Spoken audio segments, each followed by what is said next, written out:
This podcast is brought to you by Shankit Golf. Shankit Golf was born out of a collective love for fairways and a desire to break away from the traditional norms of the golf world.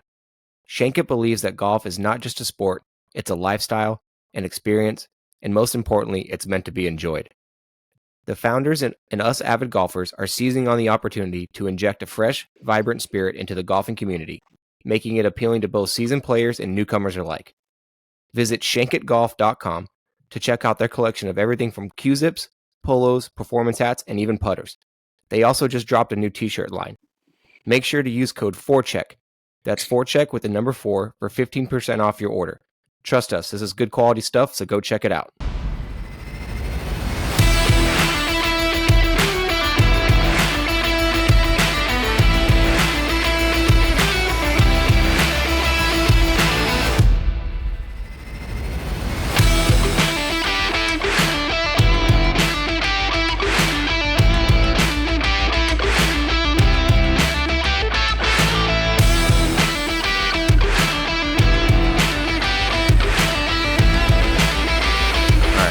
Are you ready to invite him on? So we probably won't do an episode next week because I'm playing, I'll say this at the end, because I'm playing in that pro roller tournament this weekend, but I'll supplement it with like pregame and postgame interviews with guys on my team. So I'll just drop those on Wednesday, rather not necessarily on Spotify, but just on the other social media stuff. You look like a plug. All right, bye. Boys. Yeah, see, I told you look. I said you. That's said just you. A vibe. I know. I'm not. We're not even gonna. We're just gonna.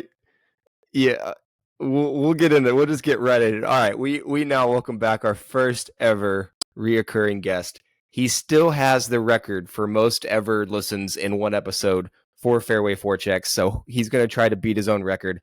He will also most likely become the mayor of his hometown, which is Winnipeg, the Great White North. He is the youngest captain in IHL history. You can find him this summer pissing the amateur golfers of Manitoba off with his pin placements. Please welcome back to the Fairway 4Checks podcast, Jackson Reimer. A little stick chaps for Reimer. There you go. Raise your hand up there, buddy. So what'd you shoot? You're coming off. You said it wasn't a great day. You told me earlier. What'd you shoot? Just like a 6 over 9 holes. It wasn't very good today. That's about par for my course. It was all right. Is there still snow on the course, or you guys all melted up there? You know what's crazy? So just a little, everything's melted, but we got snow a little bit up north, like Clear Lake. There's still snow on the ground right now. Like we got a snowfall like a few days ago. It's been crazy. Nuts. So I'm going to piggyback off that and steal one because we looked up the course. I might be stealing one of Spencer's few questions. The golf course closes at 10 p.m. When do you have to have carts in? What time does it get dark?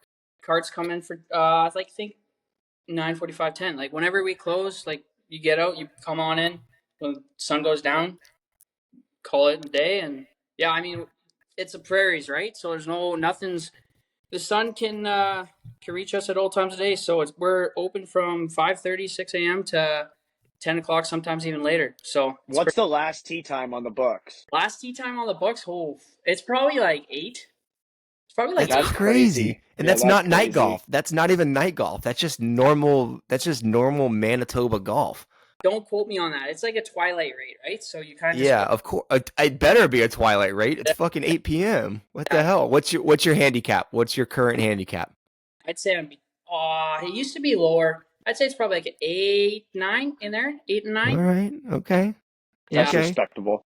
Yeah, it's very respectable. So we'll go through the bag. Let's go through the bag. What are we hitting driver? What's Big Bertha? What's the bomber? What are we using? I'm working with the TaylorMade Sim 1, the American edition. So like the Ryder Cup edition. Oh. So I got American. Okay. Yeah. And then Iron 100s.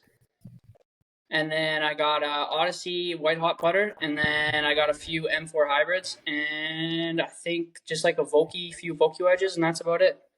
Do you use 3-wood or do you go hybrids? I can't hit 3-wood. I can't do it either. See, yeah, I feel like I'm the same way. I can't do it either. Yeah. Okay. All right. All right. Last question about the bag, or maybe not. Let's go that. What bag? What kind of bag? Cart bag, stand bag, staff bag?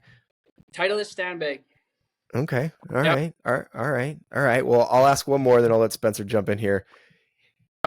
If you could only, because we balls are just changing it every year. It seems like they get more expensive. It's just hard to find one that's not $70 for a dozen that actually feels good and nice. If you could only play one ball for the rest of your life, Yep. what would it be? Probably a Titleist Super Soft, just because it's a little softer than the Pro V1s. Because the Pro V1 and the Pro V1X is a little too hard for me. I don't feel like I get proper distance, so a little easier to hit. So I'd say the Super Soft. See, that ball feels like a marshmallow to me. I don't know. I like it, so it works for me. I'm trying the TaylorMade Super Softs right now. I might try the Titleist one The next. speed That's softs. kind of the one. I told Spencer Yeah. about the TaylorMade speed softs, the new speed softs for $25.99 a dozen. They're not terrible.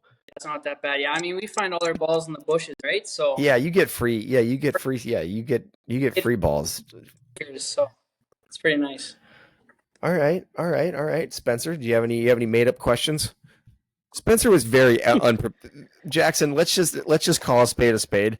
Spencer did not read my text messages because okay, so we Okay, were well, you know this, man. Do you think the text messages were super well out and thought out and good to follow?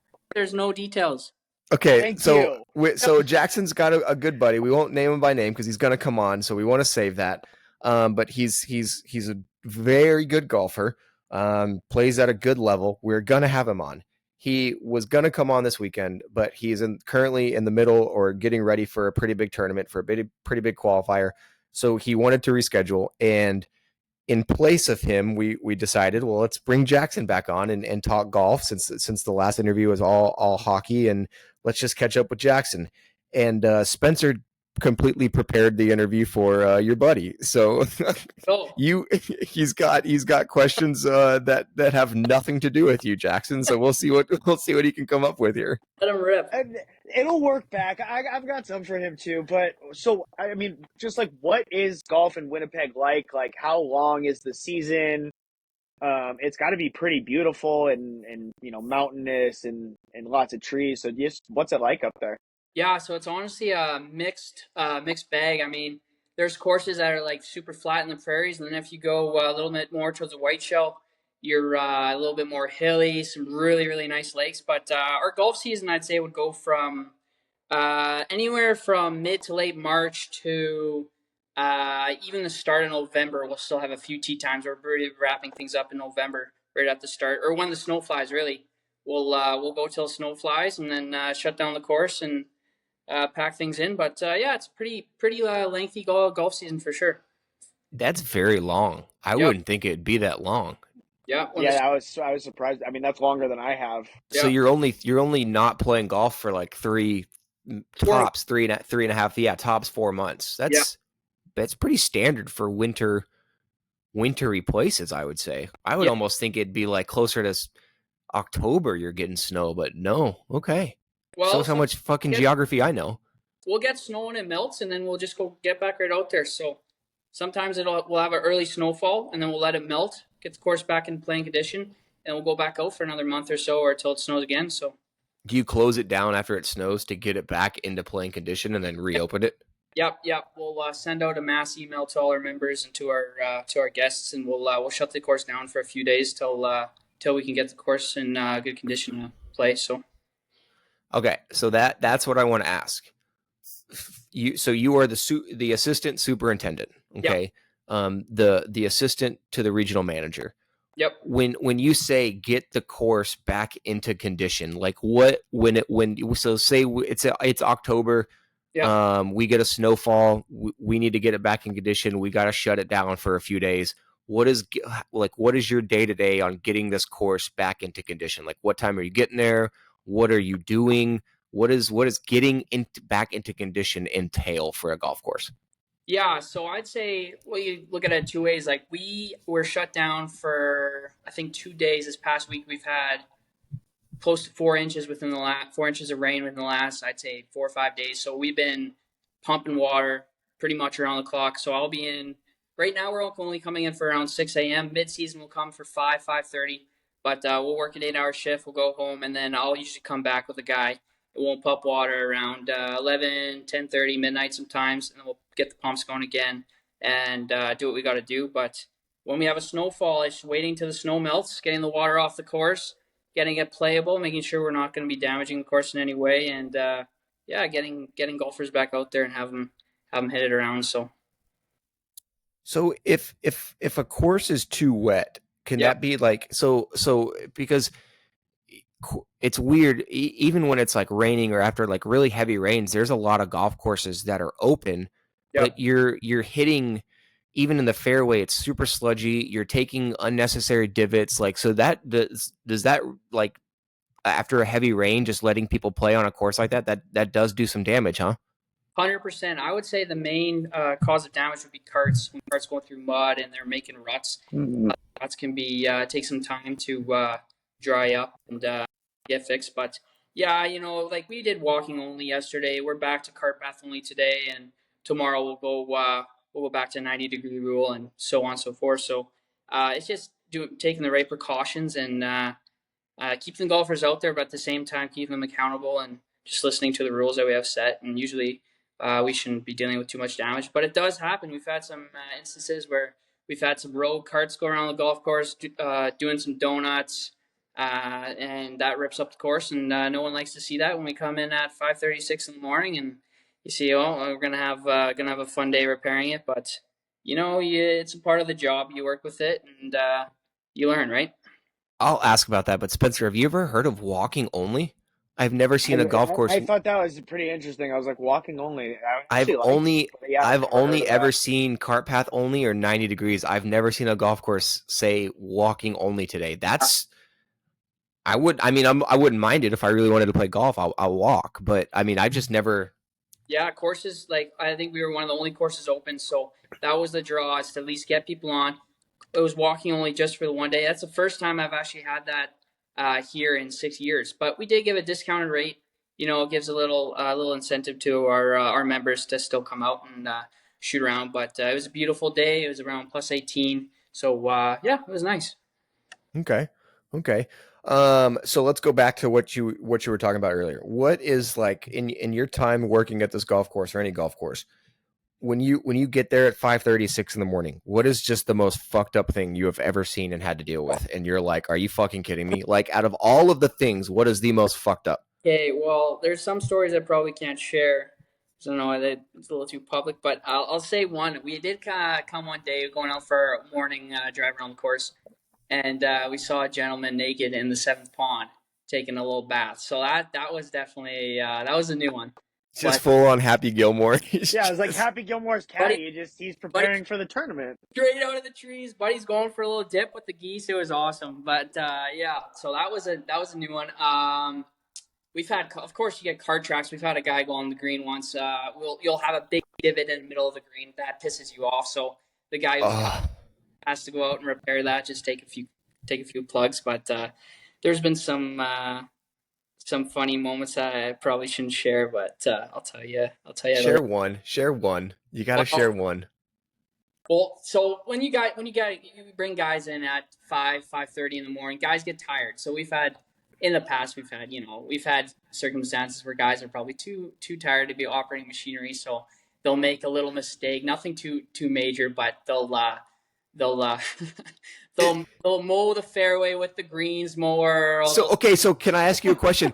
Is this where you see when you get up to the one green out of 18 where it's got the tracks going completely across the green, like they cut it way too low? Is that an instance of someone just being way too tired to operate heavy machinery? That is probably somebody not picking up their reels and accidentally scalping the fairway. That is happened. That has happened before. I'm not going to name names because the guys are going to get after me, but fortunately it hasn't happened yet this year, but it happened. Okay.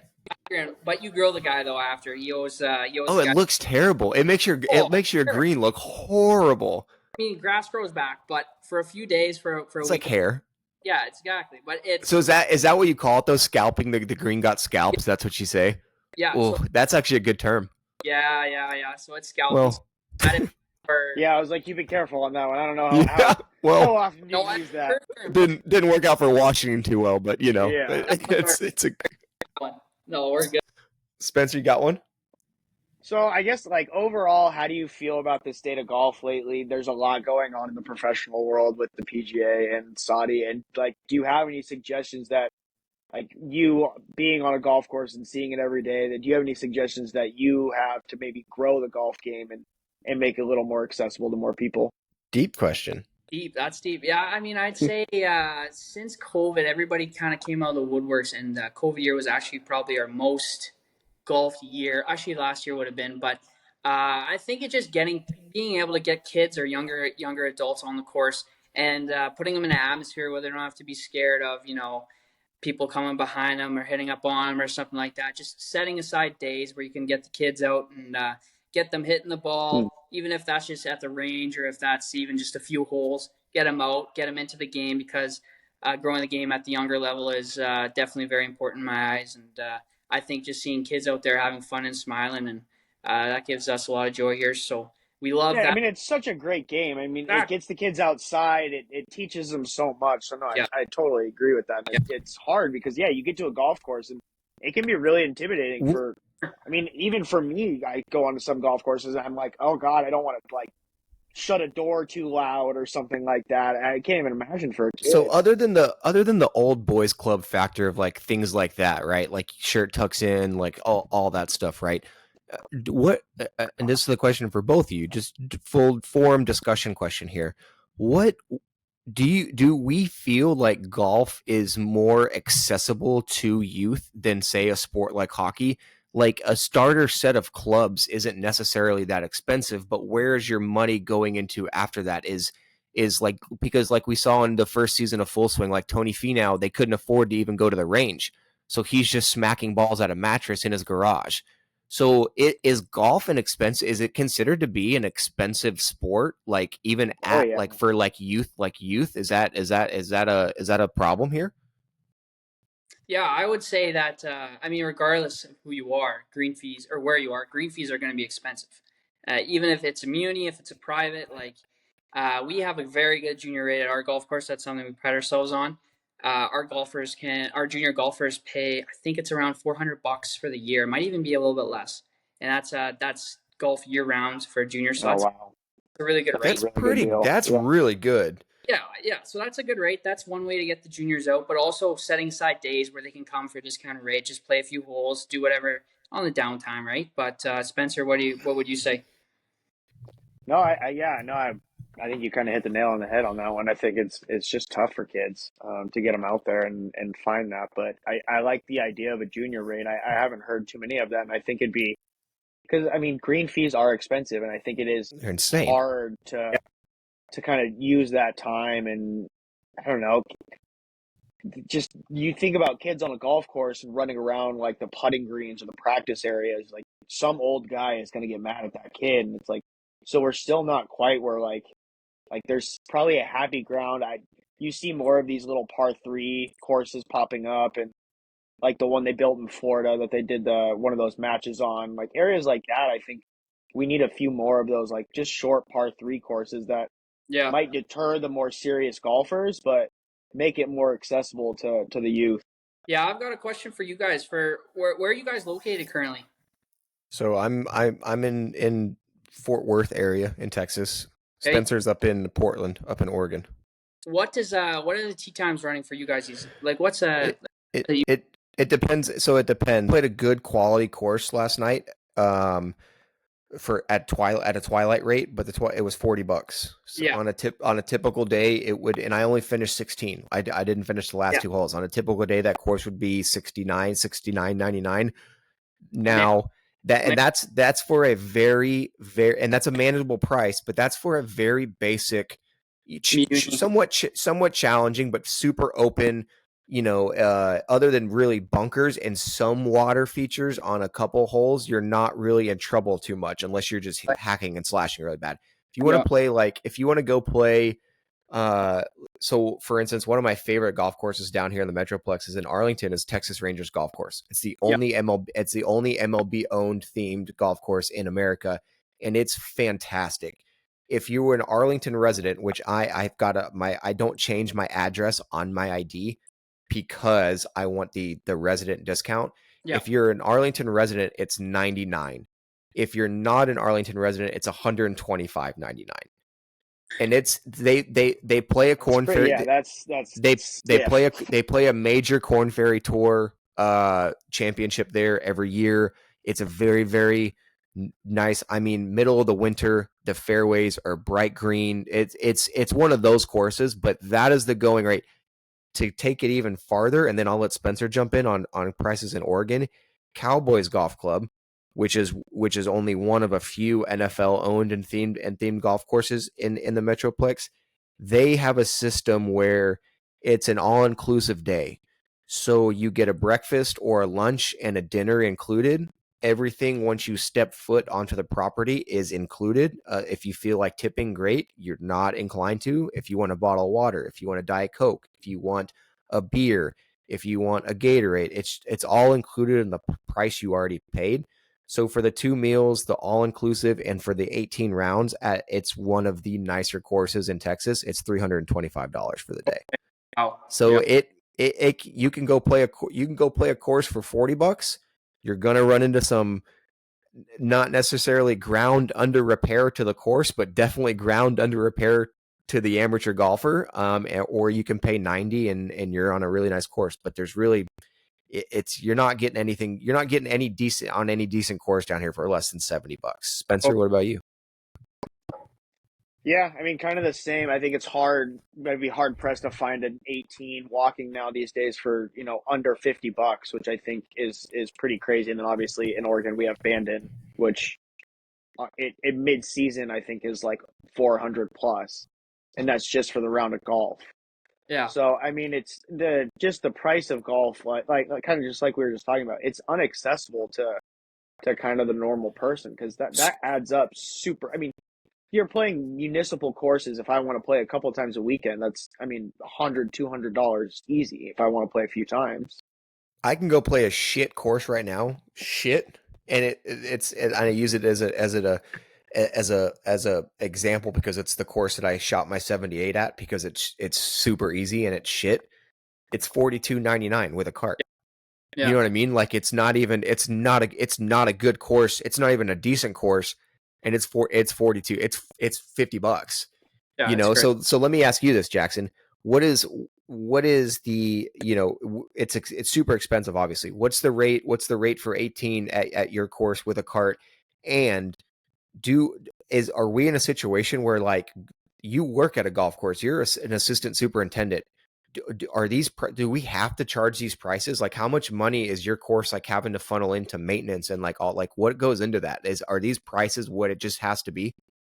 So yeah, I would say our course would probably range. If you're going to play a twilight rate, you're probably paying around 28, just walking.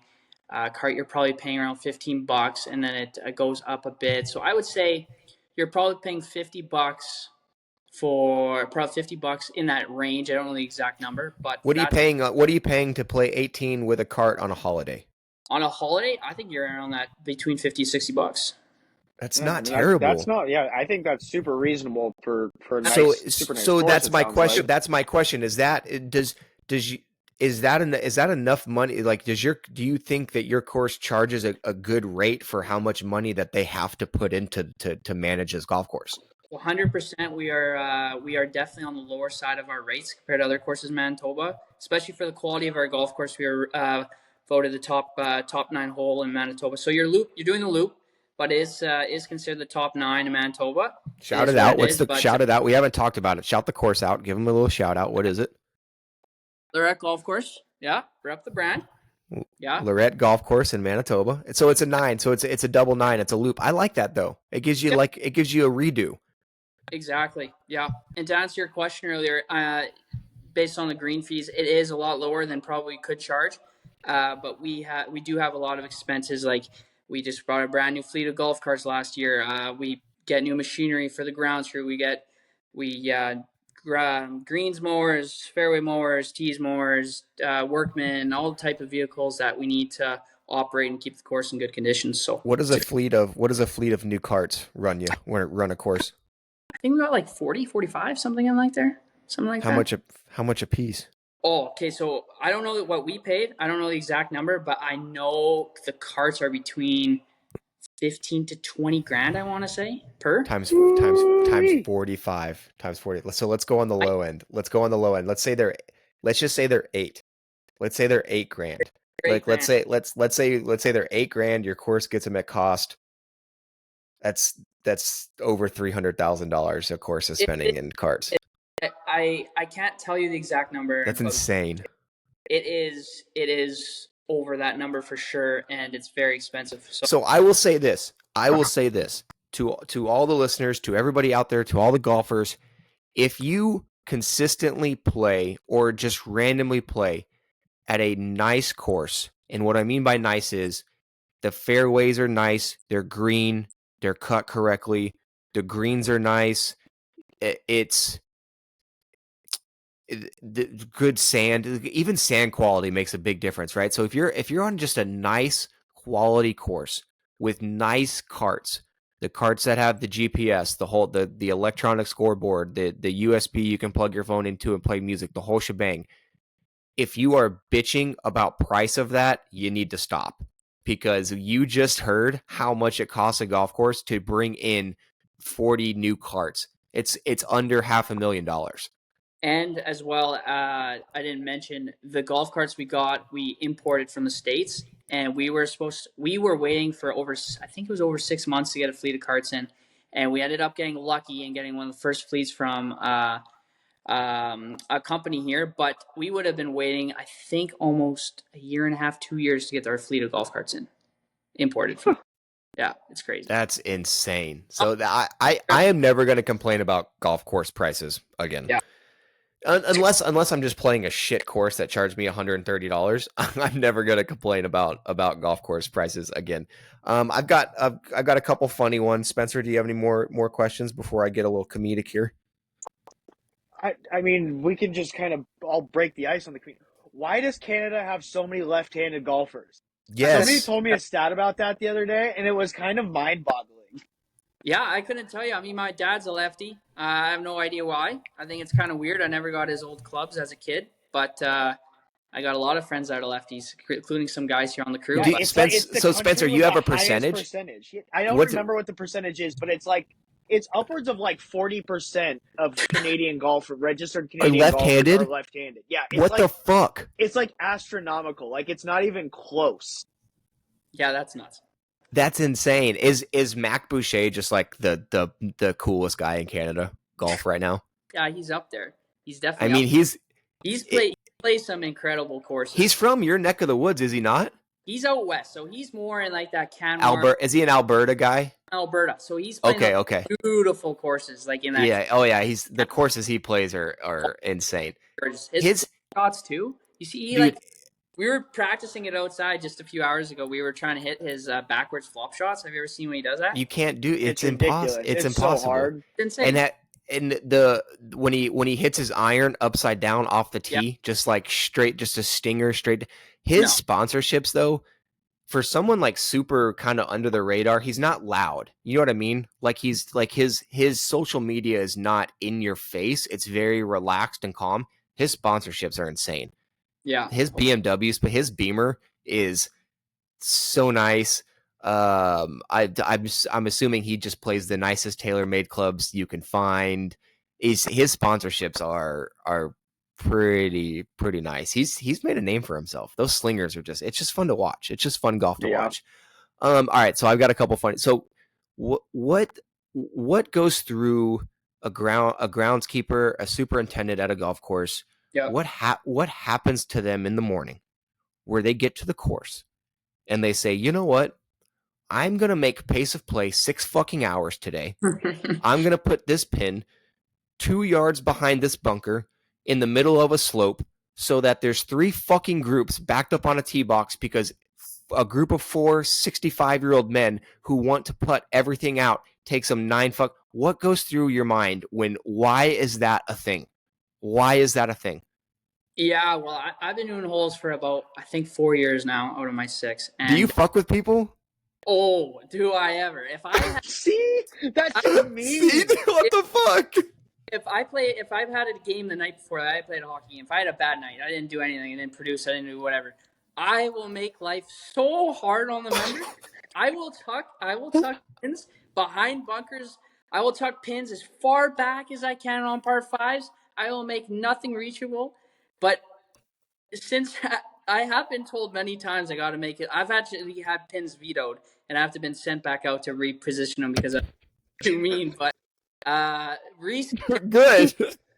I've been a lot nicer recently. So if you come play, they'll be easier enough. So, but Okay, yeah. so it's confirmed. It is for no reason other than you fucks just had a bad night the night before. If I had a rough night or if I had a rough morning and it was tough to wake up, you best believe it's going to be a tough round of golf for you. That's just how it should be.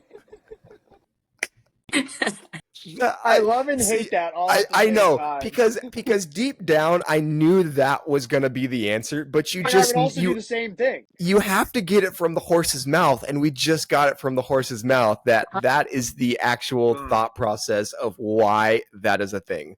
Yeah. Okay. Though recently, now I've calmed down a lot more. So okay, so a year ago, the Spencer, the guys at Wigwam had a very, very, very, very bad fucking night the night before. Those assholes. They didn't like high school kids. That's also true. So Jackson, real funny story, real quick. We had a little golf trip, I believe last year in Arizona. It was around Christmas time, and we played Wigwam. Very challenging course in and of itself. When they don't make it even more challenging. So we get to the course and we thought it was a little weird. We booked I think it was like a 9:30, 9:45 tee time, but on the tee sheet after the 9:45 was just blank. Yeah. So we thought they may be closing the course or whatever. So we get there and the guy mentions that we're the last tee time out for the day, and we just, making small talk because we're from out of town, say, why is that? He said, oh, it's because the junior college prospects are playing behind you starting at like 10:45, 11 o'clock. And then he goes, have you guys played this course before? We go, no. He goes, good luck. Literally, like, good. So I'm talking Jackson, U.S. Open rough. If you were not in the fairway, you couldn't find your ball. B, if you did, you were going to pull a back muscle trying to hit out of this rough. Like, it was almost easier just to pull the ball, take your penalty stroke, and hit back out of the fairway. Like, that's how bad the rough was. Not to mention these pin placements, 1 yard, 2 yards tucked behind a bunker, on an elevated, on a shelf, just or in the middle of a shelf behind a bunker, the entire 18. So we're just like pissed off, having it, not even mad. Just there's nothing we can do. Laughing. Like after, it's comical. Like, what are we gonna do? It's comical. It's to the point where like any decent shot, you're like, okay, like I'm a professional golfer. Like it was that bad. We get around and we're to the point now where we can see the college group, the college prospects behind us, next to us, on the holes, around us playing too.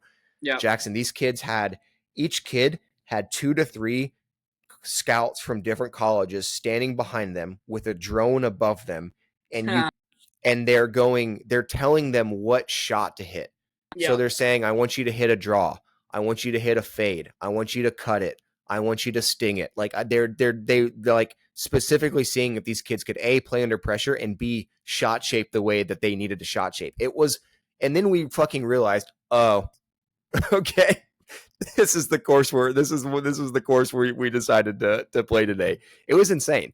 It was crazy. So what's course record at Lorette? What's course record? That's a tough question. Course record, and who holds it? What's Tyson? I think it's Tyson. I don't know his last name off the top of my head, but he's been probably the best golfer at our course for probably over 10 years now. He wins club championship basically every year that he goes in. I think it's around 700. Don't quote me on that. I think it's around 700. Okay. Might be even lower, but so like 63, 64 range. Like it's 72. So yeah, something around there. But so it's gotta be a decently challenging nine loop, yeah. It's a challenging hole. If you don't hit the ball straight, you're gonna be in the woods. Very tight fairways. I'll be in the woods. Don't you worry. Don't you worry. We'll be in the woods. I'll be in the woods. Don't you worry, buddy. Don't you worry. All right, I got one last one before I let you go. It was great to get you back on and actually just talk some golf. But one last one. We're gonna play Kill Fuck Marry. Okay. So you got to kill one, fuck one, marry one. Tiger, Rory, and Scotty. Who you killing? Who you fucking? Who you marrying? I feel like the answers are very clear. The answer's obvious. I'm banging Tiger. Yep. Yep. I like how that's where you start too. Yeah. Killing Rory. Yep. That's marrying yep. Scotty. Scotty's a great. That's the only. That's the. He did not deserve to go to jail. He is a stud. No, yeah, that's the only answer. You bang Tiger just because you know it's Tiger. You just and he's gone. Oh nope, there he is. It's just Tiger. You kill Rory just because of the whole. Yeah, it's just Rory. So you just gotta let him go, and then you marry Scotty because it doesn't get better than Scotty. You're gonna live a great life with Scotty. Yeah, I'm gonna win a lot of money. Yeah, well, you're gonna win a lot of money. You're gonna live a great life. Free Scotty. Video came out. Guy did absolutely nothing. He drove 20 feet past the wrong stop sign, and then we had Macho Man Cop rip his keys out of his ignition. So free Scotty. We're on the free Scotty train. So okay, Jackson. Last question, two-part question. Who is your, unless Spencer has something else, who is your favorite golfer right now in the game, and who do you have as the world number one at the end of this golf season? Okay, so controversial. My favorite golfer is Brooks Koepka, even though That's not controversial. I love we're a Brooks podcast. Good. I love Brooks. Brooks is the man. We're pro Brooks. We're pro Brooks. Brooks has got a main, so he's my favorite golfer. Ranked, well, I think it's got to be Scotty. You know. You don't think it's Scotty? You think he hold? No, I'm just. I deep down I think it will be, but it's really hard to hold the number one till the very end of the year. I think it will be Scotty just based on he's in the top. If he's not winning the tournament, he's in the top three. Like he got second this week. It seems like he's always there. So I'm gonna go with Scotty as he got top five and he went to jail.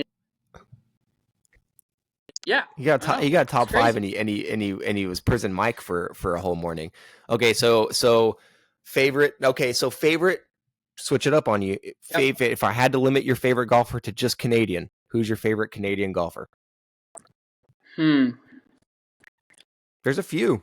Yeah, Corey Connors is up there. Adam Hamlin. That's the most popular opinion. That would be the most popular one. I want to go. Well, if it was professional Corey Connors, if it's amateur, I'm going Cabrera Bossier. It's my buddy, and he's a solid golfer, and he's going up in the amateur rankings here. He's had a few tournaments, but he's a local guy, works on our crew. But I would say Corey Connors in professional for sure. All right, there you go. What's your buddy's name again? Shout him out. Give him a little love.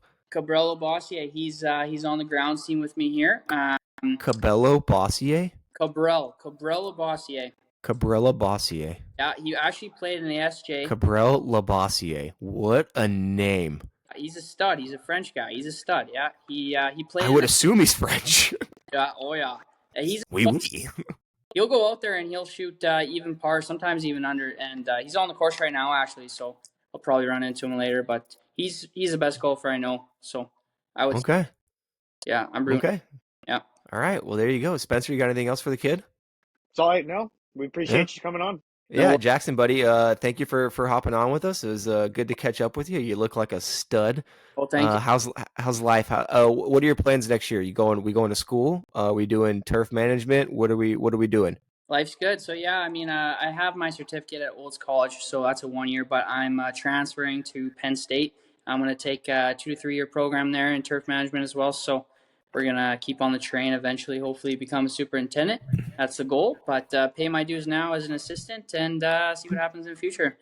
There you go, buddy. I love it. We'll keep in touch. We'll talk. We talk quite a bit. So we'll obviously have to get you back on once you get closer to Penn State and talk the scenery there. But yeah, man, we can't thank you enough for coming on. Thanks for jumping on with us. Thanks, boys. Really appreciate it. All right, buddy. Love you. See you soon. You too. Talk later. That was Jackson Reimer. So big shout out to Jackson for hopping on with us. It was good to talk some golf. I didn't know a lot of that. It was actually some good golf superintendent insight. The fact that that made me laugh. The fact that they are actually out to get us because they had a bad night the night before. One, that makes me feel better because sometimes you literally do walk out there like, okay, was the greenskeeper just mad this morning? Yes. He was. The answer to that Yes, question the is answer now to the question yes. is yes, he was. So big shout out to Jackson. Fantastic kid. So we hope he we'll talk with him. It's a pretty cool career trajectory to, he was a very good hockey player, and he's now decided that like this is his passion and this is where he wants to go in life. And you can clearly tell that he's all in and becoming what he wants to do. He wants to be a superintendent. And when you get a kid who is as nice and as smart as he is, I have no doubts when he finishes Penn State and that program that he will eventually be superintendent of most likely a very, very nice course. That's just how his life is going to work out. Some guys are born with it all. He was born with it all. He better, because I want to play the course. So yeah, that is another thing. We would get the Fairway Four Checks podcast would get free golf at that golf course 100%. Now let's get a little quick banter. We do want to send as a podcast our condolences to Grayson Murray's family. If no one saw or if you didn't see over the weekend, he is a professional tour golfer that took his own life at 30 years old. He withdrew from a tournament due to a quote unquote illness, and then the next day ended his own life. Very, very sad story. He's 30 years old. I'm 32. We're both 32. I am engaged with a kid on the way, and just thinking about that is life gets very, very bad. I think for everybody at all times. It gets very bad for me sometimes, and just to think about how someone thinks that that's the only way out is very, very sad, and it's an issue in our society. I feel like it's an issue across the board, but specifically in sports, it's becoming, to me, a little bit more prevalent. And so we just, want to send our condolences to his family and just, say to anybody that's listening, go talk to somebody, even a friend, text somebody.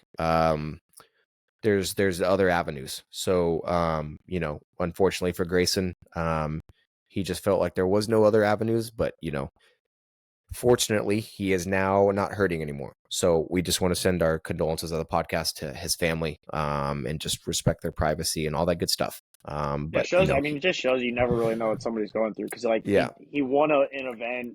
Not obviously that's not everything in the world, but like he won in January. Like a lot of guys said, like he seemed to be on the up and up, and he was very, I think he was very open with his depression, anxiety, and I think he was very open with, he talked about at the beginning of his career when he was winning as a rookie, like, yeah, I was drinking every night and he had a big problem with alcohol. But as of recently, himself and others were noticing big changes and positivity, and now it just came out of nowhere. So it sucks. So we just want to send our condolences to that. But moving on to let's move on to some hockey talk. So Jacob Trouba, if you have never seen Anderson Silva knock out Chris Lieben with elbows circa UFC 2008, it's essentially what Jacob Trouba did.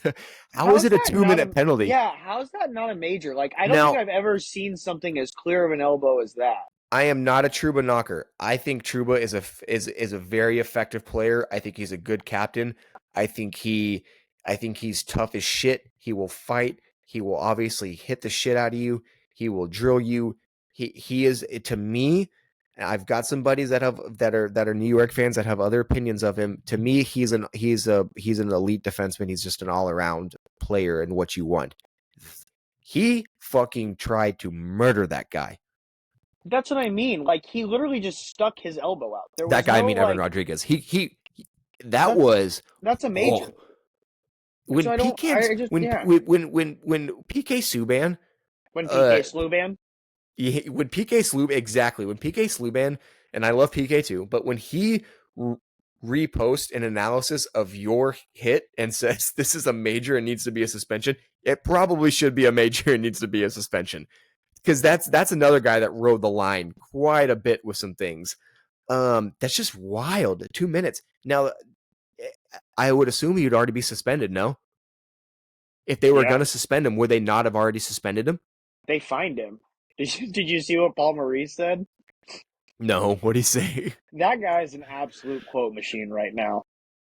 So they He's asked him always been a quote machine. They asked him what he felt about Truba's fine. They go, pass around the hat. I'm sure that guy's really hurting for money. Yeah, no. Yeah, wife's a surgeon, wife's a doctor. He's an NHL player living in New York. Yeah. His fine is dollars to donuts based on what it could actually be. It's just crazy. It's just crazy.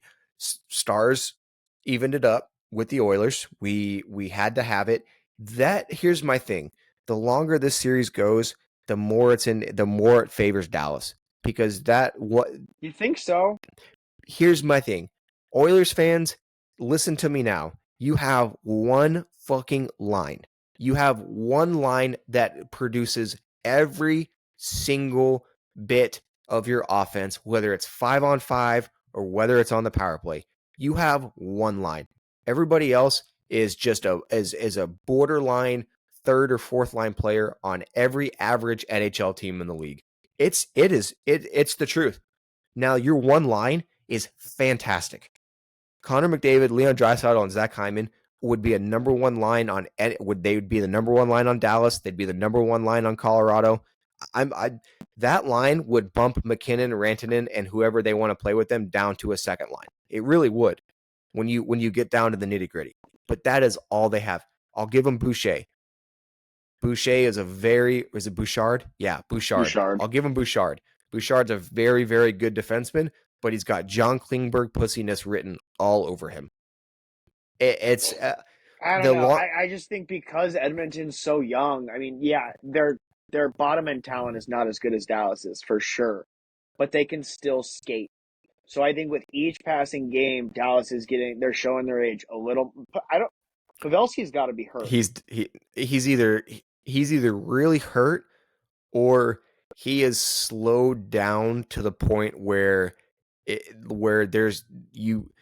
can't play next year like this. Yeah, so that's what I mean. With each passing game, you guys are showing your age. Like, I think you are outplaying them. But the only reason Edmonton is in this series is because of their speed. So they're if you fast. guys keep getting deeper into this series, I would say they're probably in better shape than Dallas is. And they can 100%.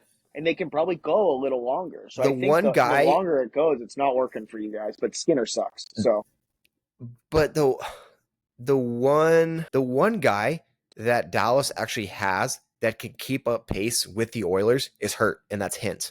Hintz is just as fast.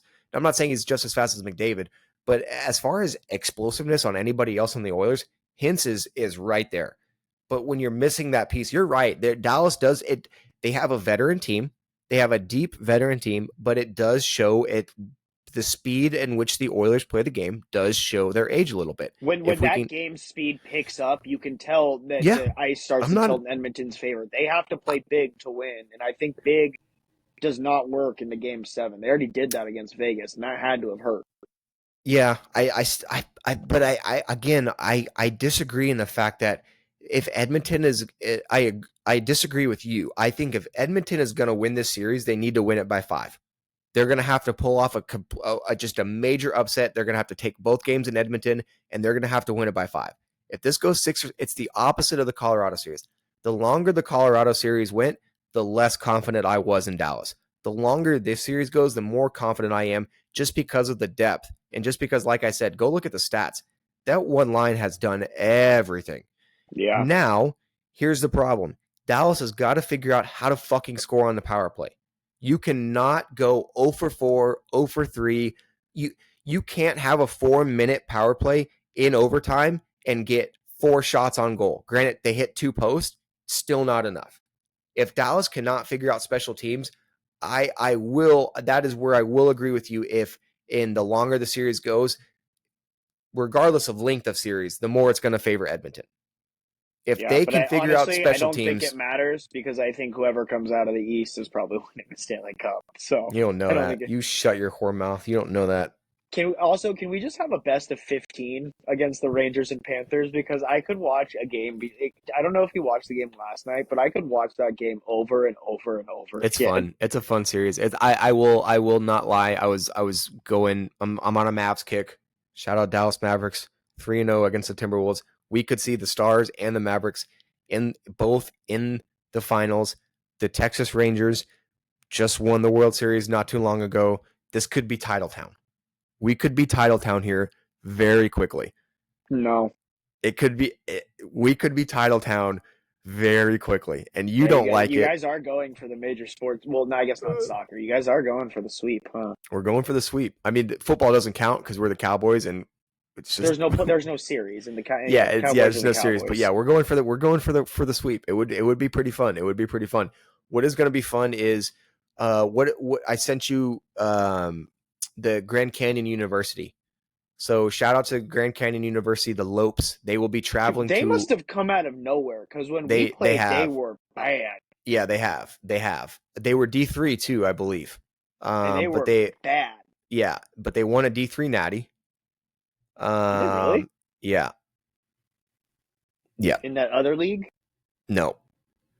ACHA? Mm-hmm. After we left. They won a D3 natty, and they're so, but they are now. I want to play their golf course. Yes, but they're now dipping their toes into the ACHA versus NCAA hockey exhibitions. We watched Minot State do it last year and do very, very well. We will see UNLV do it against the same Colorado teams that Minot State played last year this coming year. And now this coming year, we will see Grand Canyon University going to Alaska to play Anchorage and the Nanooks, which may be the same team. I get them confused. But the club hockey, listen, people, it's not the same as it used to be. And it wasn't the same as it was whenever we were there. So it's just going to continue to keep getting these club hockey teams and programs are going to keep continue to get more money and more money and more money and better players and better players. Here's the other thing that I want to ask you, Spencer. Do you think there will be a ripple effect with people, especially with Canadian kids who are fed up with just the politics of the way Canadian junior hockey is run right now and just say, fuck it. And it will so what will happen is they will now search and try to get NCAA D1 scholarships, which will then push the kids that were going to take those scholarships out of those scholarships, will then push the talent trickle down into the club hockey scene. Do you see what I'm saying? Can you see that being a trickle down effect? My initial answer is no. Okay. And I'll tell you why. Because technically I am going to agree with you in the long run, but my initial answer is no. I don't think we'll see them in the club hockey scheme. So what I'm kind of foreseeing in the college hockey landscape, it's going to change pretty drastically here in the next 5 years because of the whole change in the CHL of allowing those players now to go to college afterwards. Mm-hmm. Now that when you sign a WHL contract, you won't lose your college eligibility. So all of these kids that age out at 20, they can now go to a U.S. school and get these scholarships. So we're going to see a huge influx of Canadian junior hockey players into the college hockey world. Where I'm saying I disagree is because we're going to see these teams go NCAA. We're going to start seeing a lot bigger push of these club teams switching into a true varsity school-backed program because of that. That's where I disagree. Yes, in probably the short term, we probably do see some of these high-end D1 club teams get some of this talent, but I think we are going to see some of these SEC schools, some of whatever was the Pac-12, the USCs, the Oregons, these schools with money, I think are going to start. I mean, if ASU can do it, you don't think USC is sitting there not that far away, be like, there's money here. Here's my thing. They talked, and I'm just going to say it. They talked so much shit about it when we were in school at Colorado State. Where's Boulder's D1 team? That was supposed to happen a long time ago. They renovated the rink. I thought they had a donor. Did that fall through? Because they were supposed to be by like 2021. They were supposed to be full NCAA D1. I think the football team took so many steps back that they had to kind of reassociate their entire athletic program.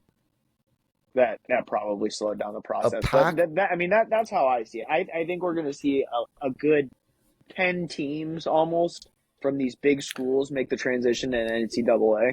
Listen, I'm just going to say it because I'm biased, but if the AIC conference makes sense, a Pac-12 and a Mountain West D1 hockey conference makes a lot of sense. Utah, especially with the new NHL team, Utah State, Yeah, Colorado State, San Diego State, USC, Oregon, BYU. If that's not a sick ass hockey conference for NCAA D1. I could that's what I CSU mean. So could call it. that's where I see the difference. Let's just say in a perfect world, Colorado State becomes NCAA D1 someday. Out of just whether it's donors, whether it's conference realignment, whether it's we're including whatever the. How does that not make sense? You could have almost 6 NCAA D1 No, I'm programs saying in no. the I'm same saying it state. does. I'm saying it does. But I I'm know. saying I agree. Yeah. let's say in a perfect world, regardless of how it happens, could you do like a basketball ice switch in Moby? And so for everyone Oh, listening, easy. Colorado Yeah. State, Spencer and I played hockey there. We went to Colorado State, spent a lot of time in Fort Collins. The basketball arena on campus is called Moby Arena. Currently, the club hockey team plays about 10, 12 minutes away from campus in a publicly owned rink. My question to Spencer was, is it feasible? Would it be easy? Do you think it would be easy to do the basketball switch, like go from the basketball arena to the hockey and just turn Moby into? But you'd have to get the ice compressors, so it's not built for ice currently. Yeah, So I you'd mean, have to it's all get just that. you have to Yeah, retrofit it, but you sure, could do it because I know the seats roll back up, so there's enough sure, space. sure. Well, I mean, other than New Jersey hiring the worst possible guy that they could possibly hire for that job, you got anything else? I mean, I How don't does Sheldon Keefe do absolutely nothing and get look. hired that quickly? And I don't speak ill will of head coaches, because if you told me tomorrow I could be a head coach of an NHL team, I'd take it in a heartbeat. It's a big honor, and just to be able to be fired as an NHL head coach takes a lot. I think this is a terrible hire. This makes no sense. He did nothing in Toronto. Nothing. But mishandle lineups, play into players' hands that, like, he was almost like their puppet, kind of. Like, I'm just being honest. The video they released of Craig Berube's pregame Stanley Cup speech, playoff speech, and Sheldon Keefe's playoff speech is wildly just crazy how different you can have two NHL coaches be. Berube's Yeah. like, fucking yeah, we're gonna maul him, and Sheldon Keefe's like, live in the moment, enjoy it. Go have You only fun, guys. you go have fun. You only have. I hate that. I hate the fun. The statement of, but make sure you're having fun, always comes out regardless of what coach you are. But when your whole speech is about living in the moment and enjoying it, and you'll never get this opportunity, and win or lose, like, you'll look back on this day like, fuck you. Give me You've already some meat. lost. Give me some meat and potato. It's like Nick Sirianni crying for the Philadelphia Eagles in the Star Spangled Banner. You lost the game before it even started. If I looked over and my head coach was fucking crying during the national anthem, I'd be like, oh God, here we go. So Yeah. it's that locker room, the young New Jersey locker room. That's what they need, is Sheldon Keefe. Mm-mm. It's just crazy. I don't understand how we keep reusing these coaches. There's just got to be more names out there. So that's what I'm saying. So I'll use the Edmonton Oilers as an example. We keep recycling these NHL coaches. Now I sound like a hypocrite because the Stars hired a recycled coach technically, and Pete DeBoer. He's been fantastic. I think the New York Rangers would say the same thing about Peter Laviolette. He's been a breath of fresh air in New York as far as systems, all that goes. I think it can work. But I think when you it's the quickness in which the hires happen. You know what I mean? Everybody there are still games being played, and this guy got hired everybody already? wanted to chirp Edmonton for firing Woodcroft and hiring Chris Knobloch, a junior A coach with no NHL experience. Well, they're in the fucking Western Conference Final. So who the fuck is the smart one here? You know what I mean? It's Yeah. it's a team that actually did due diligence on somebody who zero NHL experience, not even NCAA experience, not even AHL experience, or a lot of it at least. And here he is, first year Western took over for a fired coach, Western Conference Final. So it just goes to show that the due diligence and not jumping to hire a recycled coach. If that's the guy you choose after you've done all summer and you've interviewed 5 guys for the job, fine. If you interviewed Berube, you interviewed every other coach, I just can't. If David Quinn, if you've interviewed all these guys, and then you came out and said Sheldon Keefe is our guy, fine, I'll have no issues with it. I'll trust you. But you did it 2 days after he was fired from the Leafs before the season's even over, and he didn't do shit.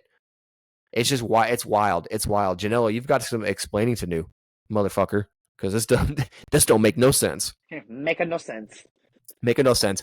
All right. Other than free Scotty, I would love a free Scotty shirt. The prison mic, his face on the prison mic with the purple bandana is so just perfect. so perfect. But any other than that, you got anything else? No, that's all I got. All right. Well, that was the Fairway Four Checks podcast. Big shout out to Jackson Reimer for hopping on. Make sure to visit Shank It Golf for 15% off. Use code 4Check. That is 4Check with the number 4. Shank It Golf for 15% off. Thank you, Jackson. Fairway Four Checks podcast, baby. Spencer, hit him with it. Peace.